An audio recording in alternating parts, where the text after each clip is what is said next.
Então, pessoal, vamos para a nossa última reunião desse ano, passando agora para a segunda parte dessa última reunião, que vai contar com a apresentação aqui de alguns casos que a gente trouxe para discussão, para tornar a coisa um pouco mais dinâmica, e com toda a experiência aí do Dr. Lincoln, que vai apresentar para a gente. Então, Dr. Lincoln, primeiramente, muito obrigado pela participação. Dr. Lincoln, que já orienta casos, né, sempre desafiadores aqui no nosso ambulatório, estava aqui com a gente ontem, está aqui com a gente há muito tempo também, e agradeço novamente, e por favor fique à vontade, Dr. Lincoln, para compartilhar aí sua apresentação. Bom dia a todos. Antes de tudo, queria agradecer também o convite aí feito por vocês e parabenizar a todos que estão na coordenação, organização do setor, que cada dia, né, está melhor do que já foi um dia. E a ideia é trazer uns videozinhos, né, e ontem eu e o Taguchi tentamos bolar alguma coisa aí para ficar um pouquinho mais interessante. E a ideia é discutir casos desafiadores, mas qual que é a ideia? É treinar o raciocínio clínico cirúrgico, né? Então, não importa muito o nível do cirurgião, porque o que a gente quer é que, assim, cada um entenda o que aconteceu naquele caso. E, dessa forma, treinar essa ideia intraoperatória, né? Que é você sair de alguma situação complicada que você esteja, né? Então, eu acho que eu fui meio pretensioso aqui. Eu selecionei 14 casos, mas eu acho que não vai dar para apresentar todos. Mas a gente apresenta até onde der. E os casos são interessantes. Esse primeiro caso é um paciente de 30 anos que estava brincando com um amigo dele com aquelas espingardas de chumbinho e ele mesmo disparou o chumbinho no olho esquerdo dele. Então, ele foi num serviço operado de urgência, foi feita a vitrectomia, colocado óleo de silicone e retirado do corpo estéril. Eles, interessantemente, não retiraram o cristalino, apesar de ter uma ruptura de cápsula anterior, posterior, perda de tecido iliano e também perda de zônula nessa região que é temporal superior. Meu mouse não está aparecendo, né? Mas só descrevendo, nessa área que tem a sutura corneana, tem um pouco de córtex na câmara anterior e essa bolinha que vocês veem bem no centro da córnea é uma gota de silicone. Então, ó, vocês estão vendo aqui a sutura corneana, isso aqui é a bolinha de óleo de silicone. Vocês veem que a cirurgia foi feita, tem a sutura aqui na conjuntiva esclera. E a pergunta que fica, né, é assim, não retirar o cristalino, apesar de ter ruptura de cápsula anterior, posterior, etc. Então, por quê? Por que não tiraram o cristalino? Então, o Taguchi, acho que tem um quiz aí para vocês. É contra a lei tirar cristalino transparente. Eu já vi por que tem um voto ali para o cristalino transparente, né, Wallace? Podemos continuar, não? Manda ver, professor. Mais voltado aí foi cirurgia de urgência sem biometria. Eu acho que é bem plausível pensar dessa maneira, né, que não tinha lente intraocular, então não foi implantado a lente intraocular. Mas como o cristalino, né, ele está roto e tem córtex na câmara anterior, mesmo que esse fosse o motivo, no mínimo você tinha que aspirar o conteúdo, deixar o paciente afásico para diminuir a inflamação no pós-operatório, para depois fazer a biometria e implantar a lente. Quer dizer, no meu modo de ver, não existe motivo para deixar o cristalino ali, já que tem ruptura e o conteúdo cristaliniano provoca uma inflamação bem grande no olho, né? Então, a gente colocou para discutir, para tentar entender, mas fica difícil a gente dizer o motivo, né? E o que fazer aí nesse caso? Alguém gostaria de opinar o planejamento cirúrgico, o que fazer, como fazer? Você entra num olho que já não tem integridade de saco capsular, não tem um pedaço da zona, não tem um pedaço da íris, tem vitrectomia realizada. Alguém opinar, Lincoln, falar alguma coisa? ontem a Marília, lá no ambulatório, ela falou que ela queria discutir esse caso. Então, Marília, pode falar aí o que você faria. Eu não lembro de ter falado isso não, mas tudo bem. Bom, assim, eu acho que vai ter que abrir a cápsula, né, para fazer a Rexis, aí aproveitar essa abertura. Acho que para fragilidade zonular, não sei quanto que está frágil quantas horas, né, tem de fragilidade zonular, mas acho que um CTR convencional aí já seria o suficiente. E eu não sei se está rota posterior também, né? Mas mesmo se tiver, aí eu acho que vai ser a faco mesmo, só que com parâmetros baixos e bem cuidadosa, né? Vocês Marília, estão me só deixa eu ouvindo te falar uma melhor coisa agora? também. Ó, aquela região que o Dr. Lincoln mostrou era a perda de cápsula anterior, posterior, cristalina e íris, tá?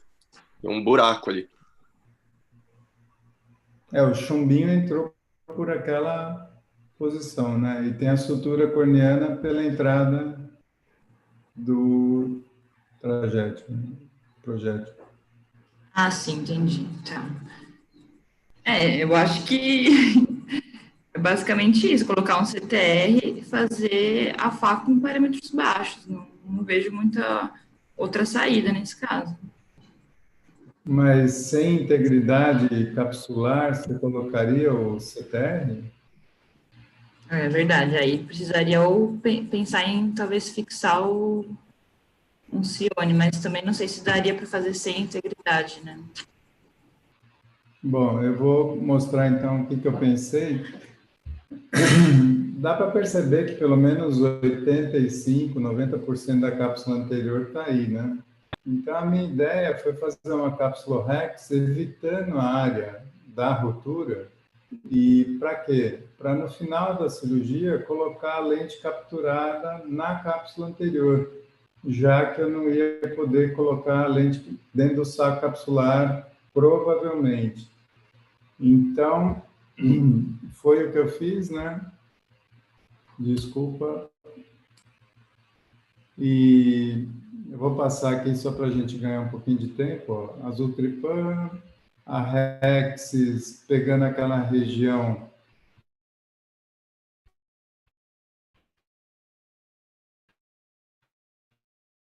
evitando e como o paciente tem 30 anos, é aspirável, né, o conteúdo. Então, eu protegi a ponteira ali do faco só para aspirar. E qual que é o grande ponto nesse momento? Quando você ruptura de cápsula posterior, o que você não quer que aconteça? Que a pressão hidrostática empurre o conteúdo cristalino para o vítreo, já que esse paciente, além de tudo, é vitrectomizado. Então, como que ficam os parâmetros nesses casos? Como que vocês colocariam? Quando você põe a irrigação bem alta, aspiração baixa,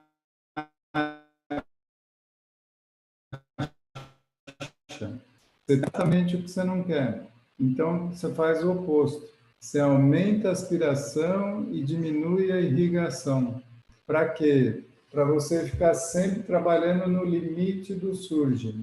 Então, você fica como se estivesse perdendo a câmera o tempo inteiro. Você quer que o conteúdo saia, você não quer empurrar o conteúdo para dentro. Então, foi isso que eu fiz, né? Vocês viram que eu já mudei para IA rapidinho. É uma cirurgia lenta,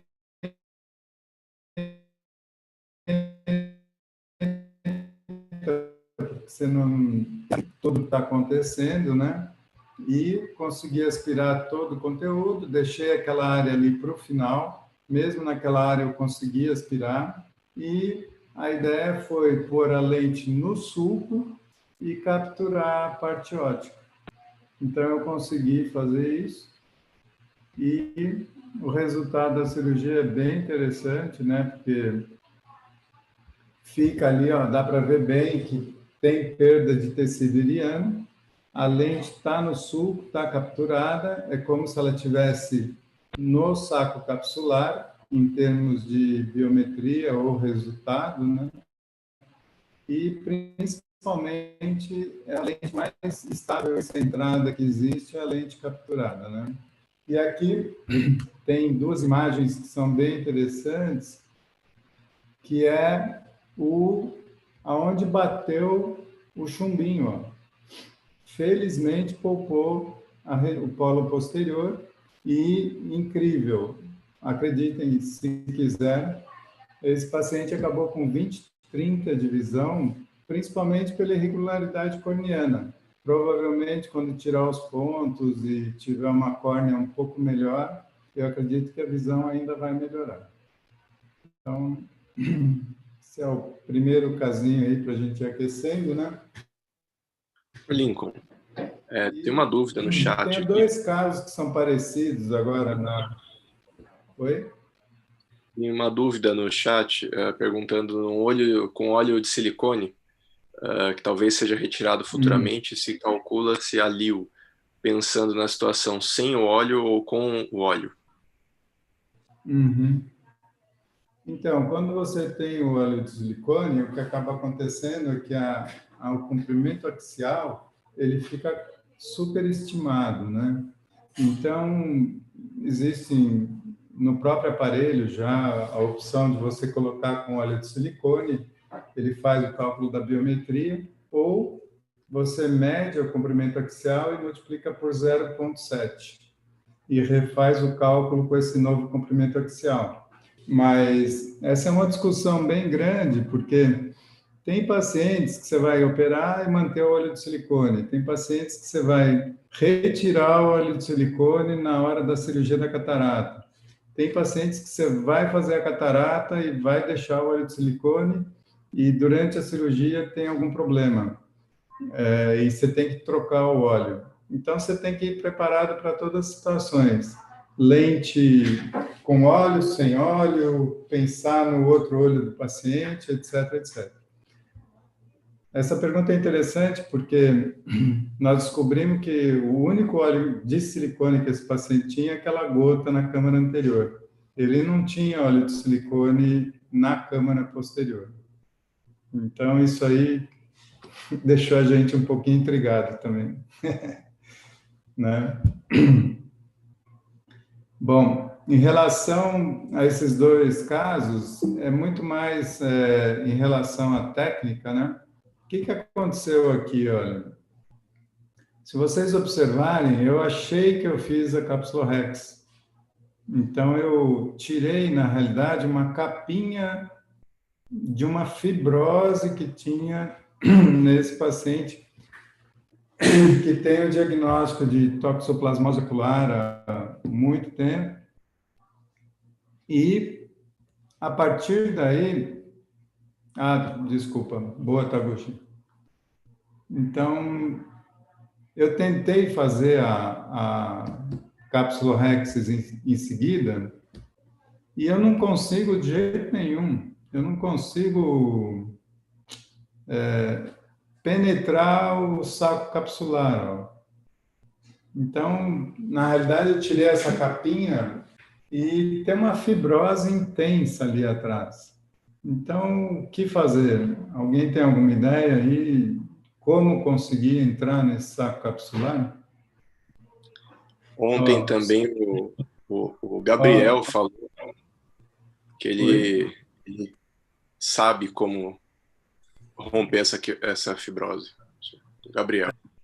Fala, Gabriel. Eu acho que nesse caso aí, pelo que tu falou, teve a fibrose, mas com a Ultrata tu conseguiu fazer, só que ficou como se tivesse uma cápsula ainda embaixo, né? Daí, Fibrose, né? isso. Nesse caso, eu acho que daria para tentar, ou com a Ultrata mesmo, fazer um novo furo ali para iniciar e fazer uma nova, como se fosse uma segunda cápsula Rex, ou como tu fez aí com... Mas se a fibrose é muito intensa, não é, desculpa. Se a fibrose é muito intensa, eu acho que tem que usar Havanas mesmo, porque daí, ou Havanas, ou aquelas microtesouras que tem da retina também, né, para romper a fibrose. Mas se ela não é tão intensa, dá para tentar com a própria Ultrata ou com o cistítico passar por ela.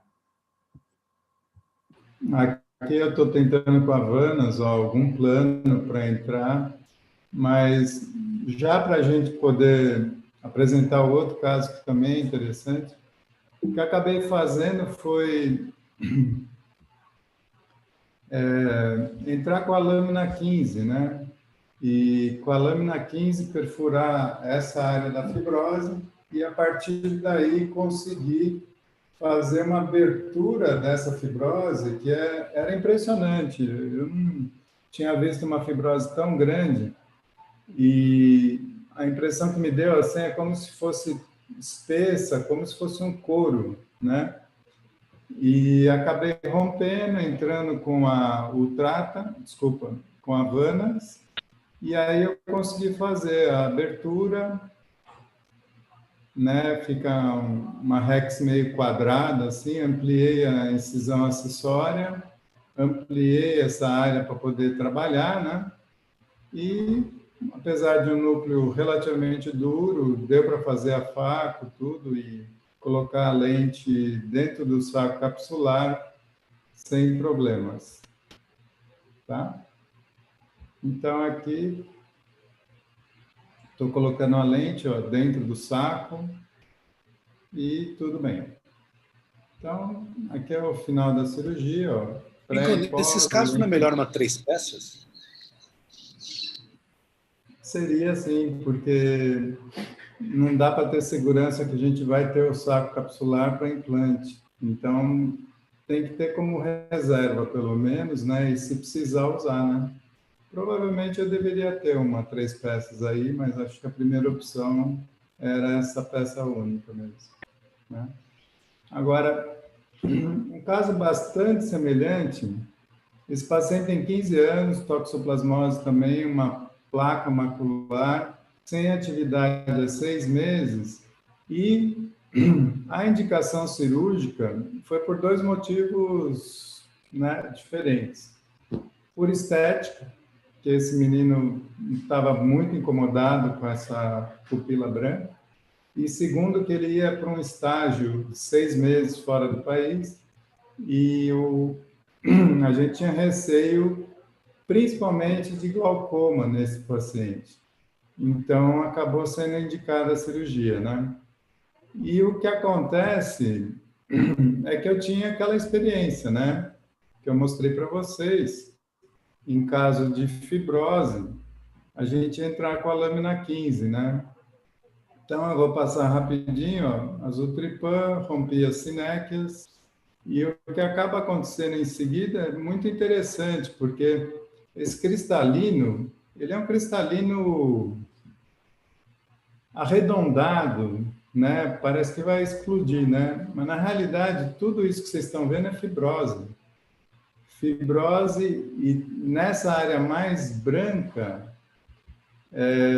parece que tem uma consistência mais calcificada ainda, né? E eu estou tentando fazer tudo para romper, lembro daquela ideia, né? Olha que interessante, ó. Lâmina 15, 0 quilômetro, ó. Não rompe. Não rompe de jeito nenhum. Então, a ideia que eu tinha, né? Que era usar aqui, e aí eu não consigo romper. O que fazer? Ultrassom do Faco. Oi? Eu não tentei, porque eu tenho receio de que com o ultrassom eu tenho uma, vamos dizer, lesão grande da cápsula anterior e um cristalino bem tumescente e correr, né? Perder o controle. Então, talvez o ultrassom até rompesse, mas acabou correndo o vídeo aí, mas o que eu pensei, ó? A área da fibrose, ela vem para a periferia, né? E bem na periferia, eu consegui um acesso quase embaixo da íris e entrei com a lâmina 15. Então, isso aí me deixou mais tranquilo, porque se eu entrasse radial, podia correr para posterior e tipo bandeira argentina, né? Então, eu consegui entrar bem atrás. É que não apareceu aqui no vídeo, a hora que aparece é bem rapidinho. E eu fiz ali bem próximo da íris, bem atrás, e eu consegui entrar um furinho. Nesse furinho eu entrei com a Vanas. Aí eu consegui fazer com a Vanas a abertura e também, né, ó, depois que você faz a abertura, é impressionante a consistência dessa cápsula. Foi realmente bem diferente. Consegui abrir, aí é só aspirar o conteúdo, né, 15 anos de idade, e não teve nenhuma outra dificuldade, colocar a lente dentro do saco e beleza, né, foi ótimo. Mas só para mostrar, né, assim, surpresas que a gente tem no intraoperatório, né, desses casos, principalmente casos de uveítes, e não dá para fazer um planejamento, é que nem catarata traumática, né? Você entra com planejamento, mas você tem que estar pronto para o plano B, C, D, até o Z, né? A gente nunca sabe como que vai ser. Aqui é o pré e o pós, ele ficou com uma opacidade de cápsula posterior bem importante, paciente jovem, né? Mas isso mais para frente a gente vai cuidar. Dr. Lincoln, Oi? só uma pergunta. Esses casos costumam, a longo prazo, causar, tipo, captura da lente, deslocamento, essas coisas, porque são jovens e a cápsula causa uma fibrose diferente? Assim, eu não tenho experiência, mas eu estou perguntando, a longo prazo, assim. Olha, a gente costuma falar, né? A gente fez um estudo bem grande de uveites e lentes, e estudando diferentes tipos de lentes. E uma das coisas que a gente fala do trabalho é que lente boa em uveite é lente no saco, né? Então, não que um material seja superior ao outro, mas que a lente no saco é muito importante. E, sem dúvida, a lente no sulco ou sem integridade do saco capsular, principalmente cápsula anterior, favorece a captura, né? Então, esses pacientes, um ponto bem importante é a colocação da lente dentro do saco, e nós tivemos nesse grupo aí que eu te comentei, de 120 pacientes que a gente operou de catarata e uveite, alguns casos de captura. E tem um caso mais interessante ainda, que é um paciente de Vogt-Nagarada, né, que foi feita uma extracapsular, né, e a lente colocada provavelmente no sulco. E vocês não vão acreditar, mas eu posso mostrar o vídeo no futuro aí para vocês. Essa lente não só foi para a câmara anterior, como ela virou parte da córnea. Então, o que a gente fez foi tirar a lente da córnea. A gente abriu o estroma corneano, tirou a lente intraocular do estroma corneano, que essa lente veio para a câmara e, por algum motivo inflamatório e tal, a lente fez parte da córnea. Então, realmente, esses pacientes com veite, pela íris, né, já ser bastante comprometida, favorece a captura caso a lente não esteja dentro do saco capsular. Né? Obrigado, professor. Agora, falando em uveites, né, esse caso aqui, apesar de já ter uma experiência relativamente boa, né, com esses pacientes com veítes e catarata, eu fiquei em dúvida, né? Essa paciente veio ano passado, próximo do início da pandemia, e estava programado para operar o olho esquerdo, né? Durante a pandemia, ela entrou em atividade no olho direito. E veio essa dúvida na minha cabeça, assim, sem atividade num olho, pode operar esse olho sem atividade? Ou o fato de ter atividade no outro contraindica a cirurgia nesse olho sem atividade? Por que eu pensei isso, né? Porque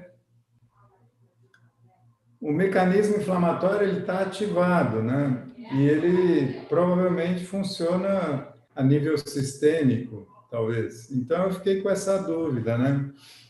E queria saber o que vocês acham dessa ideia aí. Sim, professor. Alô? Eu tenho esse mesmo raciocínio seu. A minha experiência com VEIT é mínima, mas o conceito que eu penso é isso mesmo, ou seja, a inflamação é sistêmica e por algum motivo está só unilateral, mas operar agora talvez possa ter um pós-operatório aí mais desfavorável, né? A Oi? nossa enquete aqui, 65% optou por não operar o olho esquerdo. Então, o que eu fiz, né? É o que eu comentei agora há pouco, né? Apesar de ter uma experiência relativamente boa com esses pacientes, eu fiquei com essa dúvida. Então, eu fui atrás dos experts, né? O pessoal que faz o VIT, etc., e perguntei. E a resposta, quase que igual para todos que eu perguntei, é que, assim, apesar de ter o VIT, cada olho se comporta de uma maneira. Então, se um olho está sem atividade há mais de 6 meses, mesmo que o outro olho esteja em atividade, você pode operar. Então, eu achei interessante essa ideia, né? E foi esse paciente, né? Essa paciente. Esse aqui é o olho esquerdo dela. Vocês veem que tem uma membrana ali na região pupilar, uma íris relativamente atrófica, cinéquia posterior, quase 360 graus, e então eu acabei operando. E essa paciente, ela é uma veite idiopática, aqui eu estou retirando a membrana, né? Colocando o anel de Maliugin.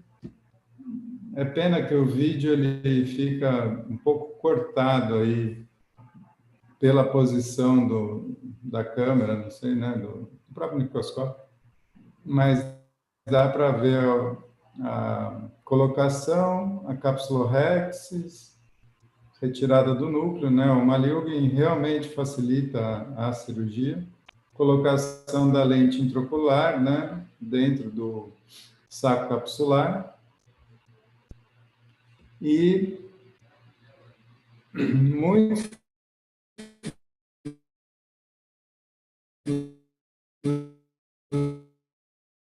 dos pacientes com veite. Como essa paciente não tinha diagnóstico, tinha feito de uso recente, né, de medicamento antibiótico, então a gente pensou na possibilidade de toxoplasmose, então não fizemos o uso da triancinolona e intravítrea, né? E aqui é o final da cirurgia. O paciente está evoluindo muito bem, o fundo de olho é excelente, a acuidade visual já chegou a 20/30 e ela continua em atividade no outro olho, e esse olho que está agora com mais ou menos 1 mês de pós-operatório já está sem atividade, bem controlado, pressão boa, tudo bem. Então, achei interessante trazer essa dúvida aí para a gente discutir. Professor Lincoln, eu acho que também tem a ver com o tecido primário em atividade, por exemplo. Se for uma toxoplasmose, que é a localização primária na retina e na coroide, eu acho que se comportaria de formas separadas. Mas, por exemplo, se for uma artrite reumatoide, alguma coisa sistêmica, aí é melhor, controlar a parte sistêmica antes, né? Sem dúvida, sem dúvida. Qualquer doença em atividade, por isso que eu fiquei com a dúvida, né? Porque eu pensei, se tem atividade no olho, o mecanismo inflamatório está ativo, né? Mas o problema nesse caso é que a gente não tem diagnóstico, está com uma uveíte idiopática. Tinha essa possibilidade de ser tóxico, porque eu acho que o uveólogo que tratou ela durante a crise, na dúvida, passou o medicamento pensando em toxoplasmose, porque pela frequência, né? Mas examinando o fundo de olho desse olho, não tem nenhum sinal, né? E mesmo que a toxoplasmose seja, vamos dizer, unilateral primariamente, você sempre vê alguma plaquinha no outro olho. Alguma plaquinha tem. Então, nesse caso, eu examinei, não tem nada. Então, mas fica a ideia aí, que eu acho que é interessante. Aqui é o pré e pós, o paciente está evoluindo muito bem. Eu trouxe agora aqui uma sequência de vídeos, são, acho que 5 vídeos, né? Que eu vou apresentar e depois, acho que no final, vale a pena a gente começar a discutir, né? Então, são casos com alteração congênita, né? E essa pergunta aqui, ó, o que esses casos têm em comum e o que eles têm de diferente? Então, eu vou mostrar um por um para vocês. Esse primeiro aqui, ó, vocês notam que a íris está presente aqui, ausente aqui. Mas tem um reflexo vermelho relativamente bom.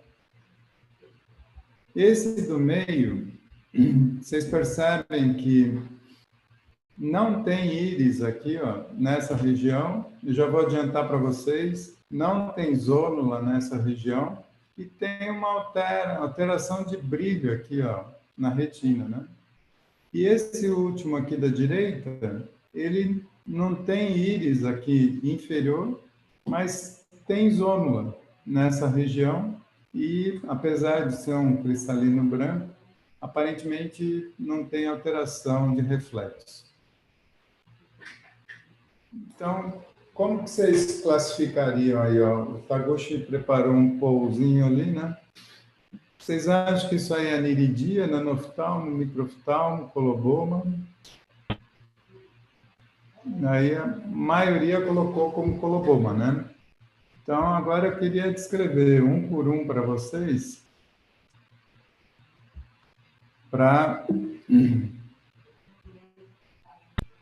Então, esse aqui é o seguinte, ó. Eu fui operar o olho, acho que direito, né, dessa paciente, eu já tinha operado o esquerdo. Então, eu estou examinando o esquerdo, que não foi filmado, né? Vocês veem a lente dentro do saco, ausência de íris aqui, ó. E eu fui para o olho esquerdo. Então,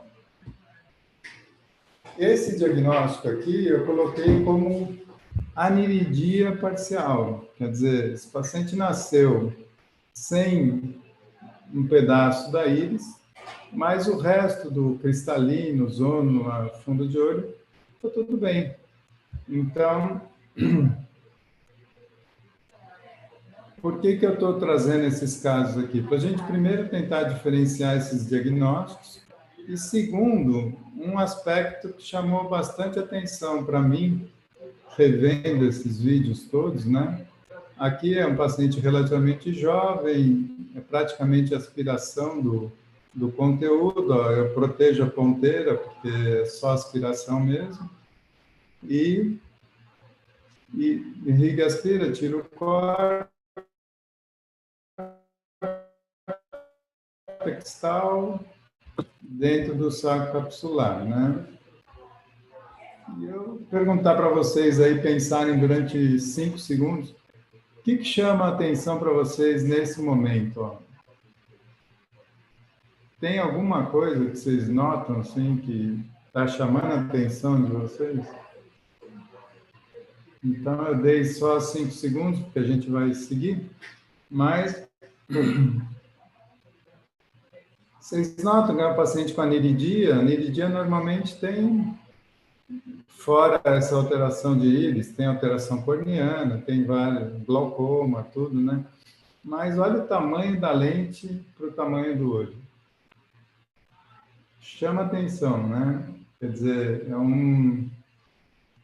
aparentemente, a porção anterior do olho, né, tem uma diminuição de tamanho, né? E chama atenção. Então, esse primeiro diagnóstico, né, aniridia parcial, tudo bem, ficou bem. Vamos para o segundo caso, né? Esse segundo caso realmente é um coloboma. O coloboma, por definição, você tem perda do tecido, né? Coloboma de íris, né? E junto com a perda de tecido iriano, você também, naquela região do coloboma, você não tem zônula. E o que chama atenção nesse caso, de novo, ó, no mesmo momento? Olha o tamanho da lente, o tamanho do olho. E esse olho também diminuído, né, em comparação com os olhos normais. Esse também, ó, tem coloboma de íris, tem aquele coloboma que seria a perda da zônula na mesma região, e aquela alteração de reflexo que vocês estão vendo é porque tem um coloboma de polo posterior também. Eu já tinha tido alguma experiência em pacientes com coloboma, e todo paciente coloboma é interessante que pode iniciar com uma dilatação relativamente boa, pode ter uma íris trófica, mas o que acaba acontecendo é que durante a cirurgia fecha. Então, eu já deixei os ganchos em posição, porque de repente fecha. E também, ó, esvaziamento, você evita de fazer a hidrodissecção nesses pacientes pela irregularidade naquela região sem a zônula. Aspira o conteúdo, ó, pupila fechou, já ativei os ganchos e aqui estou fazendo uma limpeza boa aí da cápsula posterior. De novo, ó, o que chama atenção? Ó? Olha o tamanho da lente para o tamanho do olho.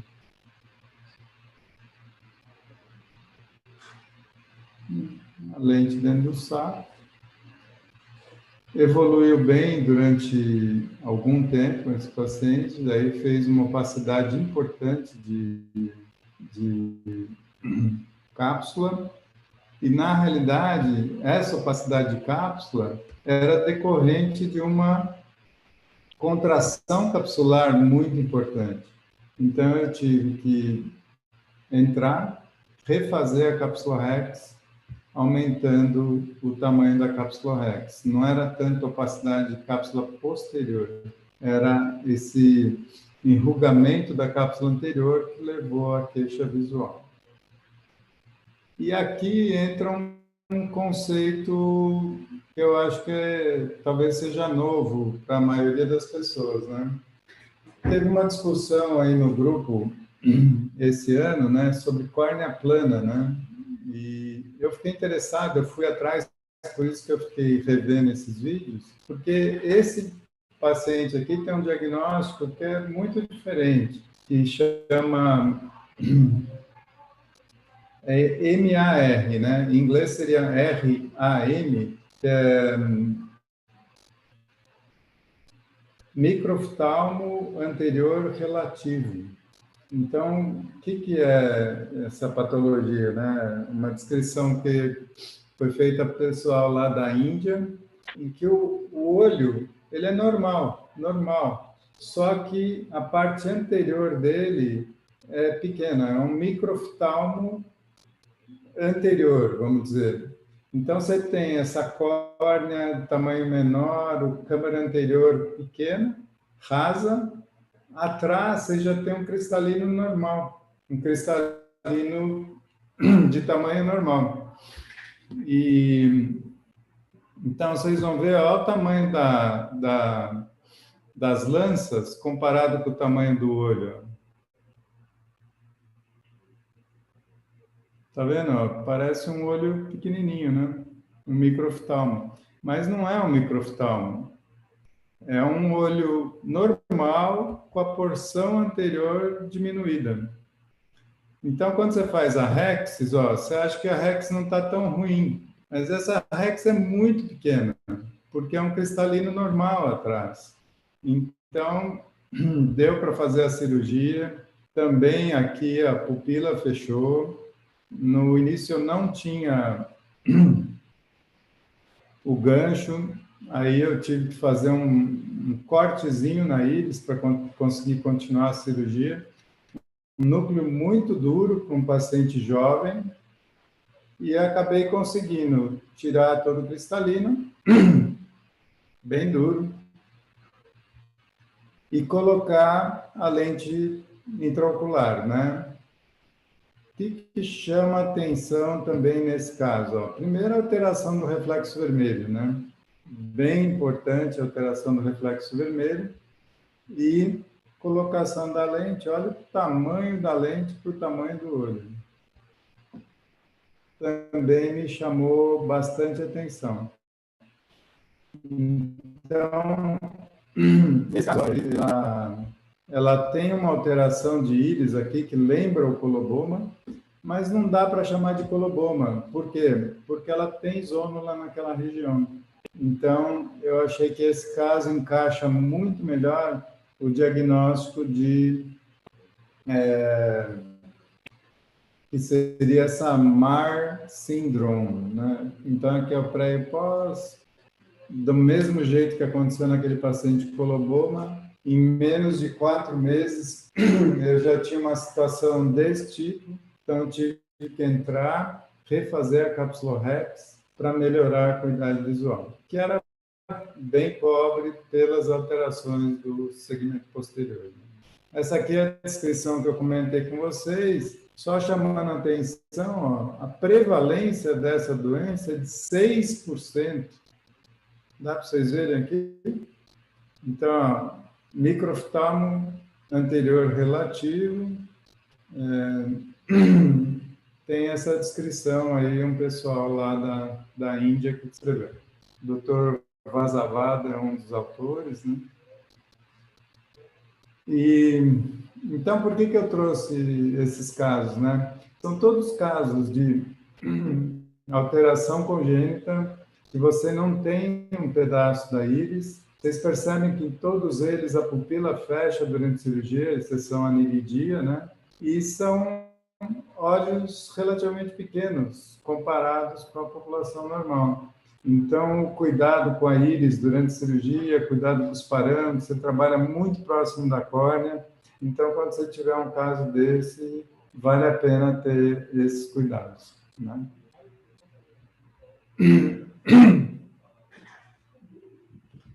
Vamos seguindo? Esses 2 próximos casos eu trouxe porque esse ano aí, durante a pandemia, né, eu acabei me envolvendo bastante aí com esse diagnóstico aqui, que também é uma alteração congênita, né? Então, porque a dúvida é a seguinte, olha, qual que é o diagnóstico desse caso aqui? Vocês estão vendo, ó? Você tem o cristalino. Boa. Você tem o cristalino aqui. Você tem... Desculpa. Bom, aqui tá bom também.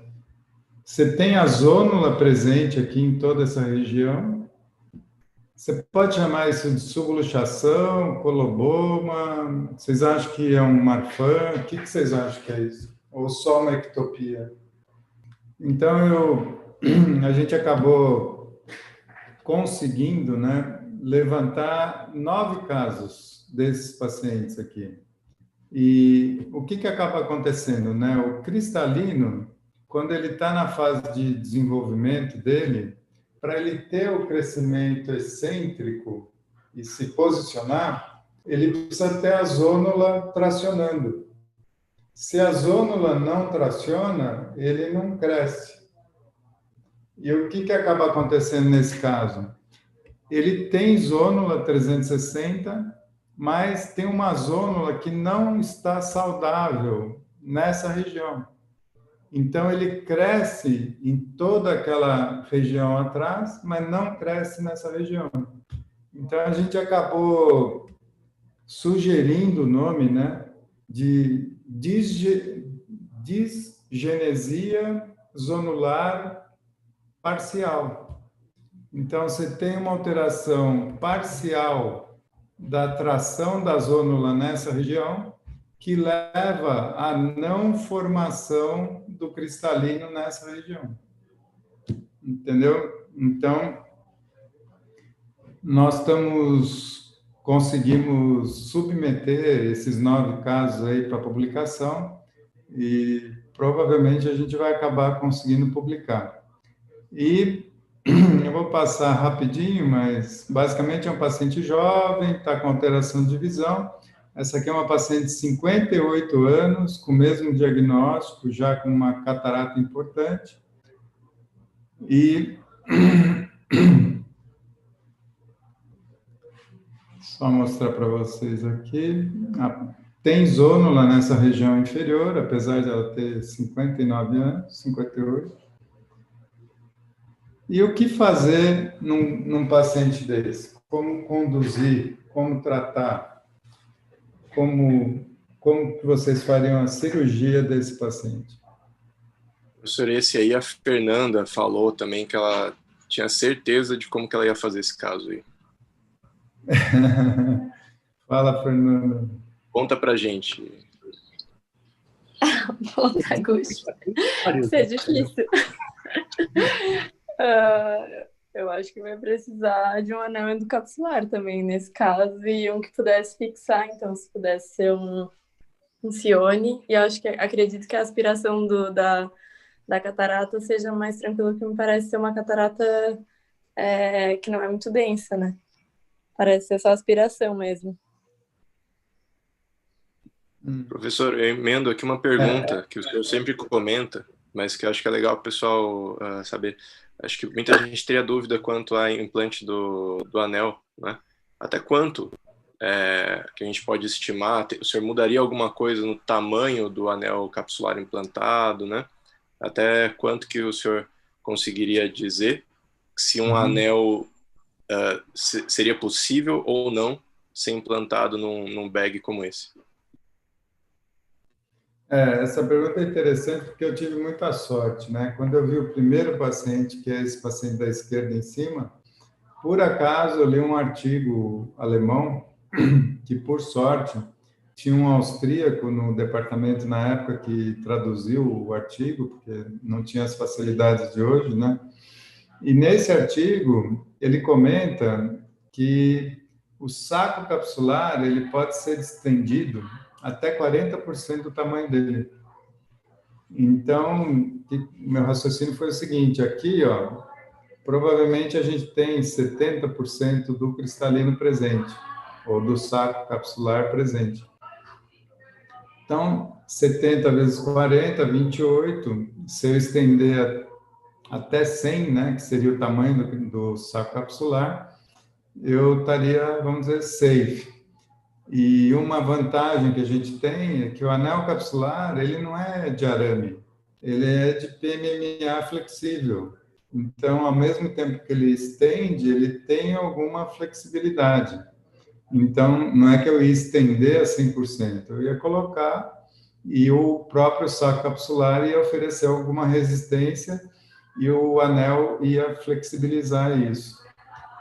Então, a opção que eu fiz, né, a minha opção foi colocar o anel do jeito que a Fernanda colocou e prender um áptico, né? Então, seria o Cione tipo 1, considerando que toda essa região aqui, a zônula é boa e a zônula comprometida é aqui. Então, a minha ideia foi pôr o anel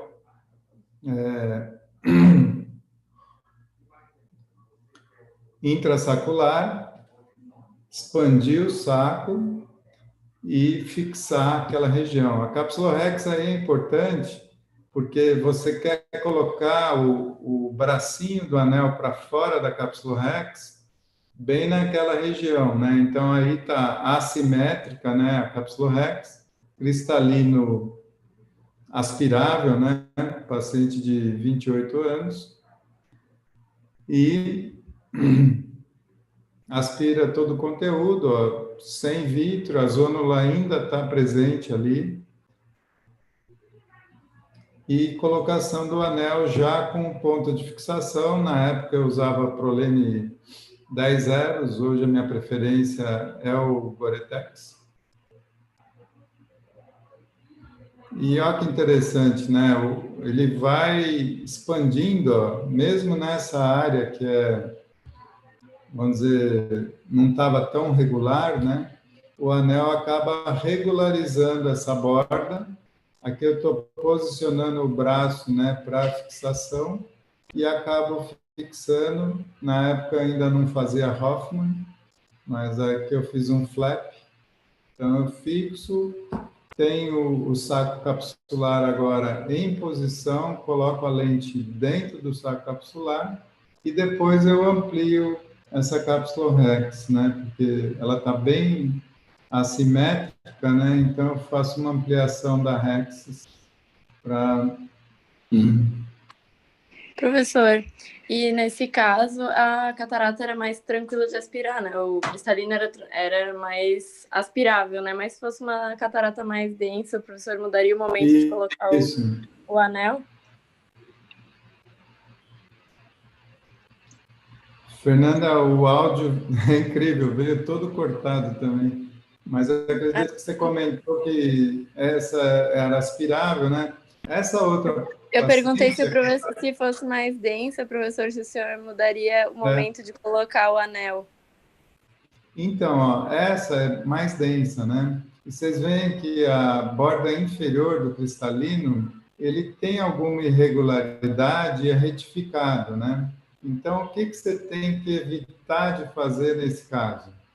Sem dúvida, não pode hidrodissecar, né? Só hidrodelinear. E quando hidrodelineia, olha que interessante a formação do que seria o núcleo do cristalino, né? Ele é ovalado, né? Ele acompanha, estou fazendo como se fosse hidrodelineações parciais, né? Vocês veem que está formando a imagem do que seria o núcleo. Mas o núcleo ele não é arredondado, ele é ovalado pela própria forma que se formou esse cristalino, né? Então, não pode hidrodissecar, né? Você hidrodelineia, olha o golden ring que formou. É um golden ring ovalado, né? Então, a minha opção de técnica, né, já é um núcleo mais duro, difícil de manipular, ó, bem duro. Estou fazendo uma força boa aí para fraturar, mas consigo fraturar, não dá para rodar, né, porque ele é ovalado. E eu vou fazer o faco, pego o núcleo é um pouquinho menor, né, mas dá para tirar o núcleo, ó. Tiro todo o núcleo, embaixo, em cima. Aí você vai ter que fazer a aspiração de um córtex que não foi hidrodissecado. Então, você traciona muito o saco capsular nessas horas, né? E o ideal, o que é? Aspirar tudo e deixar aquela parte inferior para o final, né? Então, você vai tirando, vamos dizer, pelas bordas, né? E deu para tirar tudo, ó. Sobra uma imagem parecida com aquele primeiro, né? É o saco capsular com aquela porção inferior retificada e eu fiz a mesma conduta, que foi o implante de um anel, nesse caso aqui era um Cione tipo 2, era um nacional, um anel nacional. Eu fiz um Hoffman ali inferior e fixei um bracinho só. Então, aqui o segundo braço, ó, ele já está vindo com o fio nodado, então eu passo o fio ali inferior e a imagem é muito boa, né? Ó, com o Hoffman, o fio está nodado embaixo, ó, nem aparece, né, que tenha o ponto de fixação inferior. A lente no saco, de novo, né, a Rex fica descentrada, eu amplio a Rex e acaba ficando bem legal. O que é interessante nesses 9 casos aí que nós selecionamos é que 4 desses casos são pacientes que eu operei. E a opção sempre foi essa, o Cione tipo 1 e fixação. E nos outros casos tem só a colocação da lente dentro do saco capsular, acabou descentrando, porque essa área da zona inferior é enfraquecida, faz fibrose e puxa o saco para cima. Então, não é recomendado. Teve um outro caso que o cirurgião colocou a lente no sulco, não ficou ruim, a lente ficou centrada e apoiada no saco capsular. E teve um caso que só foi colocado o anel expansor e a lente dentro do saco. Também acabou centrando um pouquinho superior, mas ainda ficando no eixo visual. Então, das opções de técnica, eu acho que essa opção seria a recomendada para esses pacientes. Né? Lincoln, Edson, você falou que a sua preferência agora é por Gore-Tex. Dessas que você fixou, você teve que... Alguma soltou? Esses pacientes aqui, não. Mas eu tenho, por exemplo, eu tenho um paciente com síndrome de Marfan, que eu operei com 24 anos, cirurgia super difícil, consegui colocar o anel, fixar 2 pontos. Em 4 anos de PO, já arrebentou. Então, a minha preferência tem sido usar o Gore-Tex. Eu estou brincando aí com o Prolene 5 zeros, que eu acho que é uma opção bem legal também. Tem algumas ideias legais. Ontem eu estava falando com o Coba no ambulatório. Dá para fazer bastante coisa com esse Prolene 5 zeros. Mas o problema é que esses pacientes são jovens, né? Então, se seguir o raciocínio a cada 8, 10 anos arrebentar o fio, você vai ter que operar ele 10 vezes até ele morrer, né? Quer dizer, o olho não vai aguentar, né? Então, por isso que eu acho que a gente tem que buscar alternativas tipo Yamane, que é colocar a alça na esclera, mas de uma outra forma. Eu não gosto do Yamane per se, né? Mas eu tenho uma variação do Yamane que eu acho legal. E usar o Gore-Tex, usar agora o Prolene 5, eu acho que vai ser bem interessante.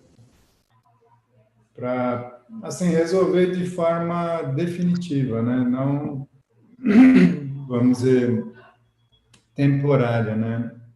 E o ruim é que esses pacientes também, o Marfan, geralmente é automíope, ele tem uma propensão a descolamento de retina, então não dá para ficar operando toda hora. Eu acho que a gente tem que entrar para resolver de uma vez, né? Por isso que eu estou pensando nessas alternativas e pensando assim, mesmo o Gore-Tex, ninguém acho que sabe direito, né? Mas eles falam que a desnaturação do Gore-Tex é entre 15 e 20 anos. Então também não vai ser uma solução definitiva, né? Por isso que eu estou pensando mais na alça e Prolene 5. Eu acho que são soluções mais definitivas. Né? Seguimos? Esse aqui é um caso interessante de um paciente relativamente jovem, 62 anos. Foi feito um implante unilateral da lente multifocal, trifocal, né? E apesar de unilateral, esse paciente ele estava contente, ele não estava com queixa, nada.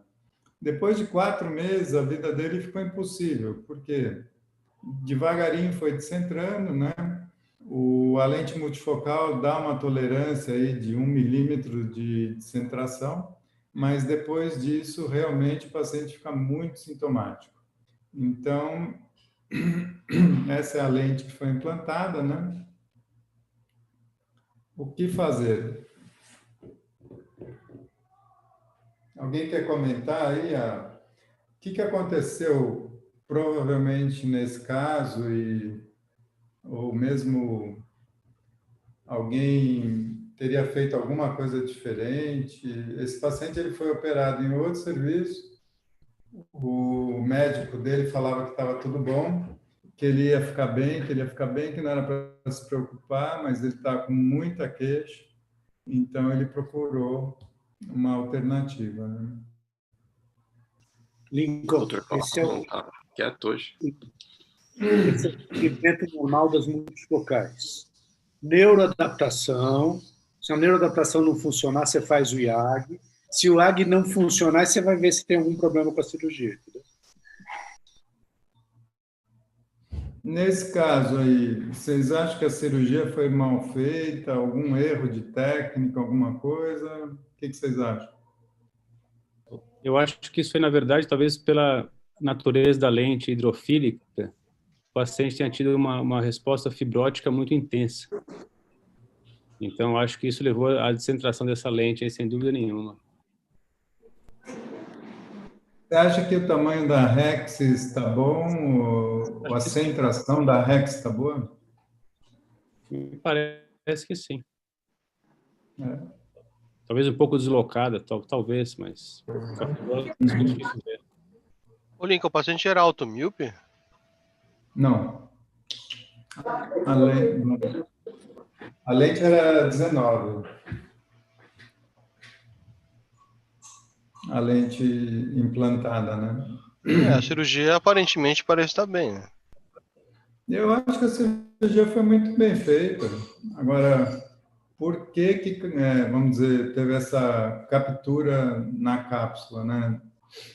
E eu acho que o Fred comentou muito bem, né?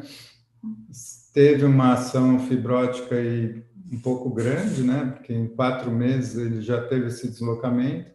E por que, vamos dizer, saiu ali aquela borda do saco capsular é difícil explicar. Porque a cirurgia está muito bem feita, a Rex aparentemente está bem centrada e a lente é em prato, né? Então ela fica bem posicionada dentro do saco capsular.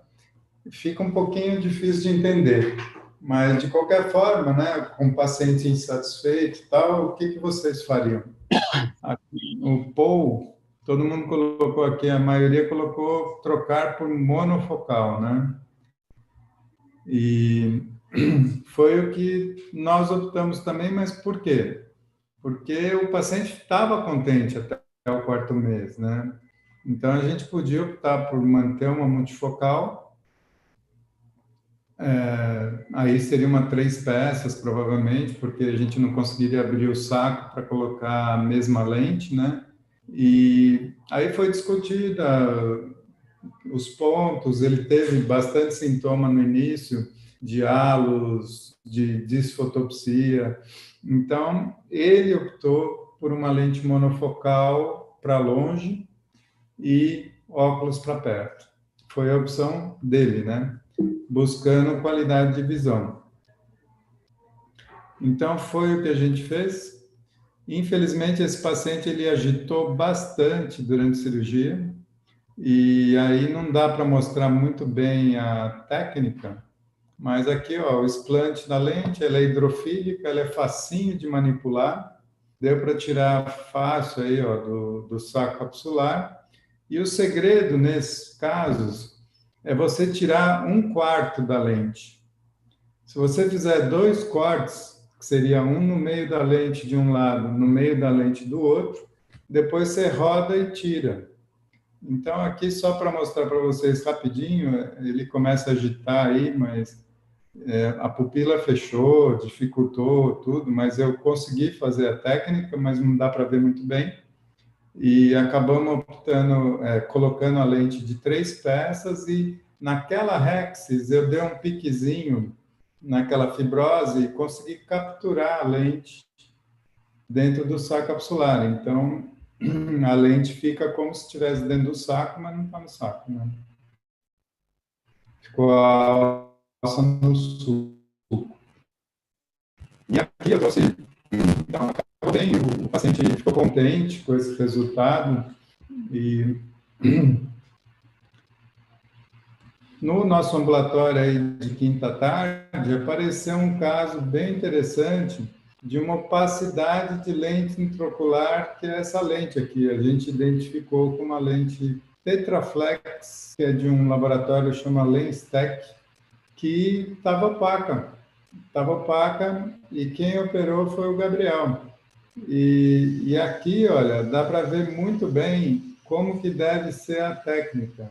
Então, a lente está opaca, nós conseguimos luxar a lente fora do saco, colocar na câmera anterior. Vocês vão ver, ó, o Gabriel fez 2 quartos, um no comprimento, o outro na largura, e você tira, ó, 1/4, dá para ver bem aí? 1/4 da lente, ó. Então, você tira esse 1/4, rodando, né, pela incisão, e depois você tira o resto da lente rodando também. E é impressionante como, assim, dá a impressão que não vai sair, né? Mas acaba saindo. Então, tirou esse 1/4, ó. E agora, para tirar essa outra, o restante da lente, ó, você... Caiu a internet do Lincoln. É. Vamos ver se ele reconhece. Ele me mandou uma mensagem que acabou a luz onde ele está. Só um instantinho. Excelentes casos, não? Parabéns. Linda reunião. Fred, você trocaria a lente nesse caso aí ou teria só limpado o saco capsular e rodado a lente para uma posição mais centralizada? Ô, Walton, tudo bem? Eu trocaria, porque a lente hidrofílica, eu acho que ela é mais deformável que a lente hidrofóbica, né? E isso acaba atrapalhando bastante quando você preocupa com centralização do implante. Eu teria trocado com uma de 3 peças, talvez até tivesse colocado a multifocal mesmo, né? Mas eu definitivamente teria trocado. Não, realmente essa lente tem muita opacidade de cápsula, né? Ela descentra um pouquinho mesmo com essa fibrose, que acontece mais comumente nesse tipo de lente. Mas, teria mantido... o outro olho, eu não ouvi falar do outro olho, eu estou no ambulatório aqui, tá difícil, mas o outro olho também tem essa lente, né? Pelo que eu entendi. Não, o outro olho é monofocal. Ah, bom, então estava usando o caso é o seguinte: monovisão híbrida. O paciente com uma lente monofocal num olho e no outro olho foi colocado uma lente multifocal e o paciente ficou satisfeito por 4 meses. E depois ele teve um desconforto visual muito grande. Bom, provavelmente ele também não deu para ver se ele fez monovisão ou não, mas aí faria uma monovisãozinha, né? Para esse olho. Já que esse olho foi escolhido para multifocal, provavelmente seria o ideal deixar um pouco míope. O Lincoln, segundo ele comentou, o paciente escolheu monofocal para longe e óculos para perto. Minha pergunta para você, Walton, você teria mantido não a lente, mas a multifocalidade ou não? Então, se ele foi feliz no começo, eu tentaria mais uma vez uma cirurgia um pouco menos invasiva, entendeu? Só limpar a rex, rodar, aspirar por trás, tirar as pérolas, talvez a fibrose aumentando a rex um pouquinho, centralizou, rodou a lente, centralizou, poderia manter para ver, dar uma chance. E se não desse, eu já explico aqui. Agora, às vezes, durante o ato cirúrgico, você vai ter que trocar. Está muito presa, a zona não tem risco de soltar. Então, o paciente já vai sabendo que, eventualmente, trocaria a lente. Mas acho que eu tentaria manter no primeiro tempo, se ele foi feliz no começo. Entendi. O problema aí, nitidamente, foi a descentração, né? E a alteração da fibrose da cápsula. Deixa eu aproveitar a sua expertise aqui.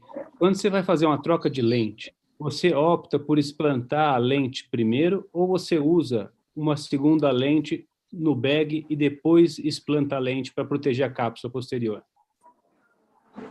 Não, eu tiro, geralmente eu não corto, eu dobro, porque 3.2, 3.5, você dobra uma lente dessas e tira com uma pinça de buraco, e aí aspiro bem a cápsula, tiro as pérolas, tudo, porque sempre tem, e aí que eu implanto a outra lente.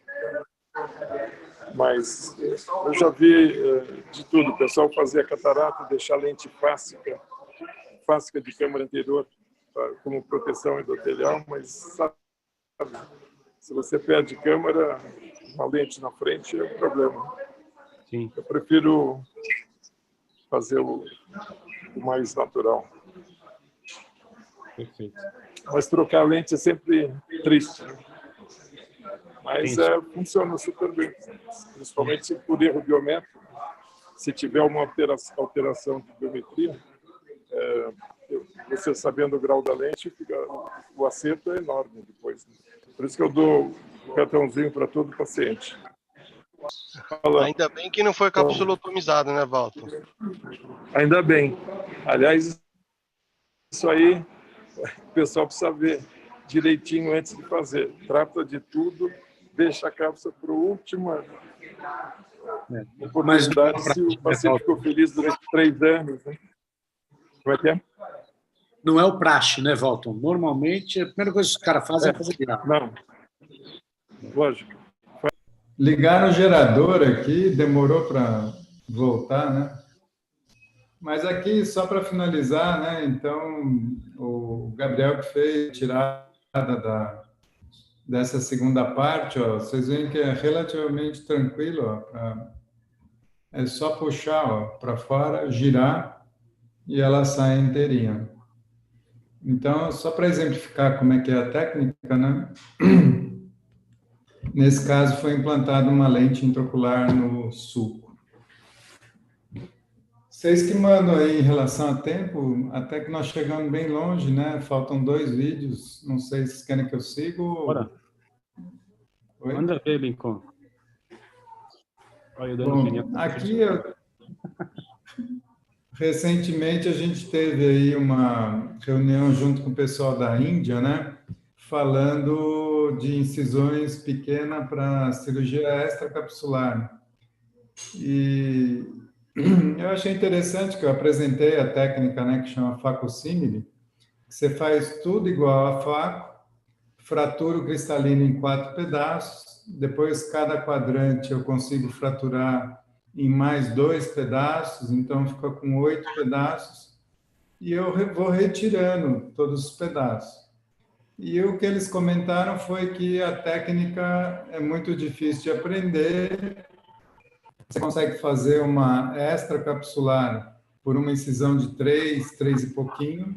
E aqui, ó, desculpa, passou o ponto. Eu desenvolvi alguns instrumentos, que é a pinça, né, o próprio Syncoi, né, um Syncoi. Essa aqui é a pinça, ó, que eu pego o quadrante, aí com a mão esquerda eu vou lá e divido esse quadrante em 2, então eu fico com 2/8, né? E vou retirando esses fragmentos, ó, aqui, ó. Nessa época ainda não fazia essa fratura do quadrante, então eu tento tirar, o que acaba acontecendo? Ó, força muito a incisão, mas atualmente eu divido antes de tirar. E nós fizemos um estudo piloto, operamos 41 pacientes na época, né? E o resultado é realmente impressionante, assim, é muito impressionante, o resultado é muito similar à FAP e acaba sendo uma técnica excelente, na minha opinião, para conversão também. Esse caso, vocês veem que é uma fibrose intensa, né? Parece um vulcão, porque essa fibrose cresce em direção ao endotélio, e eu não consigo fazer a cápsula Rex habitual, eu faço com Havanas, e ficou pontos de ruptura na abertura da cápsula Rex. Então, durante a cirurgia, um núcleo muito duro acaba correndo a cápsula Rex. Então, vou só adiantar aqui, ó, foi feita a abertura com a Ultrata, E um núcleo muito duro, ó, eu faço pré-slice, consigo a fratura e tal, e vou seguindo a cirurgia. O que acontece? Ó? Chega um ponto aqui, ó, vocês vão perceber que tem uma ruptura aqui, ó, bem aqui. E não vem vítreo. Provavelmente a cápsula anterior correu ali para posterior, né? Então, o que eu faço com essa outra metade que está aí dentro, que é muito duro, relativamente grande? Eu converto para facosímile. Então, eu consigo acabar essa cirurgia com uma incisão de 3 milímetros. Então, eu percebi que tinha um pouquinho de vítreo, ó, ainda tinha 3/4 no núcleo praticamente, né? Tinha um pedacinho de, um pouco de vítreo, eu fiz uma vitrectomia, coloquei a lente no sulco ciliar e acaba sendo uma forma de conversão que eu acho bem interessante, né? Então, é mais para mostrar a técnica, o potencial que a técnica tem, né? Para não só fazer uma extracapsular com incisão pequena, como uma técnica de conversão também, né? Bom, acho que tá bom, né? Obrigado aí, obrigado a todos. Espero que tenha sido proveitoso aí os casinhos e fico à disposição. Um abraço aí, abraço a todos. Muito obrigado. Eu que agradeço, senhor, pela participação. Bom, pessoal, eu queria mostrar aqui uma coisinha. Pessoal, então, ó, só última reunião do ano, né? Eu só gostaria de fazer alguns agradecimentos aqui. Esse foi um ano bem atípico. Então, a gente pensou que ia tudo pro vinagre aí, né? Quando a gente começou essa história. Mas aqui, a gente conseguiu ter, na realidade, uma coisa assim, abriu uma oportunidade imensa de conseguir fazer um trabalho, especialmente na reunião, que foi uma das coisas que a gente conseguiu manter durante todo esse período, e chamar pessoas, né, e ter a oportunidade de ter convidados e palestras que talvez sem os acontecimentos a gente não tivesse esse drive, esse estímulo e não tivesse as condições de promover. E então eu agradeço, né, a participação de todos, e em especial eu vou puxar aqui algumas pessoas. O primeiro, o professor Wallace, que assim, prontamente disponibilizou o Zoom, que acabou virando aí a plataforma que a gente usa até hoje, em todo o restante do departamento também, de forma que a gente, esse ano, por incrível que pareça, a gente não perdeu nenhuma reunião devido à pandemia. A doutora Cris, e aqui agradecer por todo o trabalho que ela fez também como chefe do departamento, do setor. Muito obrigado por assim, dar todas as condições e por todo o empenho que ela fez, no sentido de resgatar, né, orientadores, enfim, todo o trabalho que ela fez ao longo desse período. E aproveitar aqui também Liang e Koba, assumindo agora esse trabalho, tenho certeza aí que vão continuar com maestria, desejar aí boa sorte também, vamos que vamos, seguindo adiante. E aos colegas aí também, o Bidul e Rafael, todo o pessoal que colaborou para conseguir entregar para vocês a reunião da forma como a gente está fazendo até agora, tá bom? E também, não menos importante, eu estendo aqui para todos os outros docentes, que também colaboraram imensamente com as aulas, participações, comentários, sempre brilhantes. Aos orientadores, que muitas vezes, não 100% das vezes, voluntários, que ajudam também a construir o nosso setor, e aos funcionários, né, que também colaboram para o andamento do estudo. E fellows, né, que na realidade não fizeram nada além da sua obrigação. Bom, pessoal, então a todos aqueles que dedicam de alguma forma a nossa atenção, que têm algum interesse em ensinar e aprender, eu estendo aqui para a nossa plateia também, como eu já falei várias vezes antes, que é uma plateia super privilegiada, em termos nós somos privilegiados de termos vocês assistindo a gente e colaborando aí com as discussões também. Então, queria deixar aqui, ó, muito obrigado a todos vocês, tá bom? E aquele papo de sempre de Feliz Natal, feliz passagem, e a gente volta agora em fevereiro, tá bom, pessoal? Muito, muito obrigado. Semana que vem, Research Days aqui no departamento, por isso que a gente não vai ter a reunião. E em fevereiro estamos de volta, se tudo der certo, ainda melhores. Beleza? Então, tudo de bom, boa semana como sempre, e até ano que vem agora. Tá bom, pessoal? Tchau, tchau.